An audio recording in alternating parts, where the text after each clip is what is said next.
পায়েল, এই নাও, এখানে পুরো 1 লাখ টাকা আছে। এটাকে সাবধানে আলমারিতে তুলে রেখো, ভবিষ্যতে এই টাকাটা আমাদের কাজে লাগবে। আরে বাহ রাহুল, এই মাসে তো তুমি দারুণ কাজ করেছো। বাবু, তোর সাথে আমার একটু দরকার ছিল। হ্যাঁ মা, বলো। আসলে আমাদের সোসাইটিতে সবাই চারধাম যাত্রায় যাচ্ছে, আমারও ইচ্ছা আছে যাওয়ার, কিন্তু টাকা পয়সার একটু সমস্যা আছে। তোর কাছে যদি কিছু হতো। হ্যাঁ হ্যাঁ মা, অবশ্যই। না না মা, আমাদের কাছে এখন টাকা নেই। একদমই নেই? না মা, একদমই টাকা নেই। কি আর বলবো, রাহুলের এই মাসে এত ক্ষতি হয়ে গেছে না। রাহুল, বলো মাকে। আর মা, আপনি এক কাজ করুন, আপনি না নেক্সট মান্থে চলে যাবেন চারধাম যাত্রায়। আপনার কোনো প্রবলেম নেই তো? না না মা, প্রবলেম কেন হবে? টাকা নেই যখন পরের মাসে কেন, আমি অন্য কোনো সময় চলে যাব।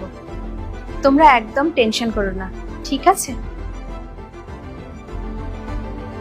তুমি মাকে মিথ্যে কথা কেন বললে যে আমাদের কাছে টাকা নেই? আমি তো এইমাত্র তোমাকে 1 লাখ টাকা দিলাম, তুমি সেখান থেকেই মাকে টাকা দিতে পারতে। এই শোনো, তোমার মা যদি চারধাম যাত্রায় না যায় তাহলে কি অনেক বড় পাপ হয়ে যাবে নাকি? আরে মাকে তো চারধাম যাত্রাতেও যেতে হবে, সেটাও তো ইম্পর্টেন্ট। আমি মাকে সেখানেও পাঠাবো না? এই তুমি চুপ করো তো, তুমি না কিচ্ছু জানো না। এই টাকাগুলো আমি রাখবো, আর তুমি আমার থেকে একদম হিসাব নেওয়ার চেষ্টা করবে না। আরে কিন্তু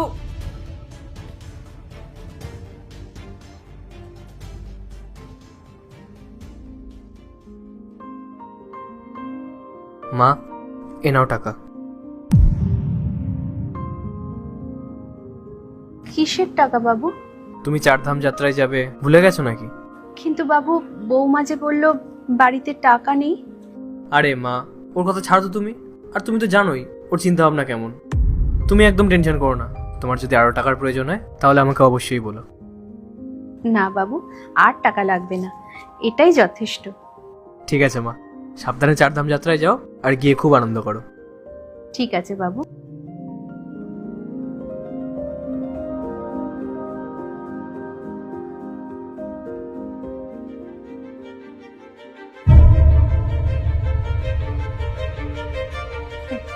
বাহ, আপনি যখন আমাদের কাছে টাকা চেয়ে পেলেন না, তখন আপনি নিজের বাড়িতে চুরি করা শুরু করে দিলেন।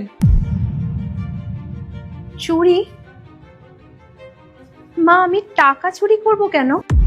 আপনার হাতের এই টাকা দেখে না স্পষ্ট বোঝা যাচ্ছে যে আপনি চুরি করেছেন। না মা, আমি চুরি করিনি। আপনি যখন চুরি করেননি, তাহলে এতগুলো টাকা আপনার কাছে কি করে আসলো? মা, এটা তো আমাকে। পার্ট 2 দেখতে সাবস্ক্রাইব করো ভেলকু 78M।